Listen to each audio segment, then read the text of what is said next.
Hii inaweza kuwa taarifa mbaya kwa wote ambao wanaiombea nchi iende katika maridhiano. Inaweza ikawa taarifa isiyofurahisha, taarifa isiyowapendeza wengi, kutokana na watu ambao wanatamani maridhiano yafanyike ili mambo mengine yaweze kuendelea, na inaweza ikawa taarifa nzuri kwa wale ambao wanatamani maridhiano yasifanyike.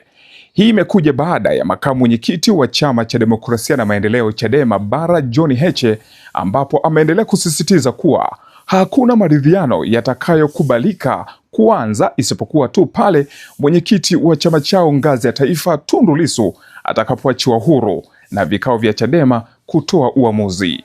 Heche ametoa msimamo huo siku ya Jumatano ya Julai 22 akizungumza na waandishi wa habari hapa jijini Dar es Salaam, ambapo amesisitiza kuwa Chadema haitahusika katika meza mazungumzo yatakayofanyika bila kuwa na mpatanishi wa nje atakayekuwa katikati ya pande zinazozungumza.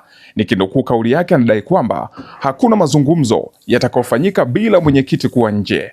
Hakuna mazungumzo yatakayofanyika bila watu kuwajibika. Hakuna mazungumzo yatakayofanyika bila mediator ambaye atakuwa kati. Ndio mazungumzo ya maana ambayo yametokea.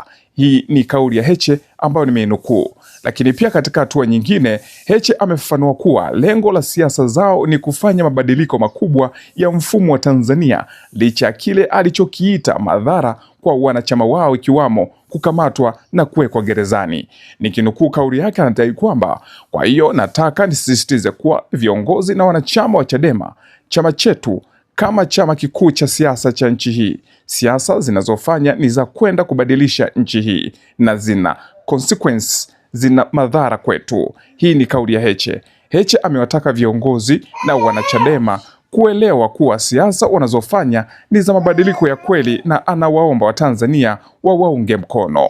Hii ni kauli ya makamu mwenyekiti wa Chama cha Demokrasia na Maendeleo Chadema kuhusiana na maridhiano ambayo wengi wanatamani chama hiki kiingia katika maridhiano kwa ajili ya kupata mustakabali wa pamoja kama taifa. Lakini Heche ameendelea kushikilia msimamo kwamba hawataingia katika maridhiano mpaka mwenyekiti wao atakapokuwa nje. Mtazamo wako wewe ni upi? Tuandikie comment hapo chini. Usisahau kusubscribe, like, comment, share. Hii ni Josengo Media.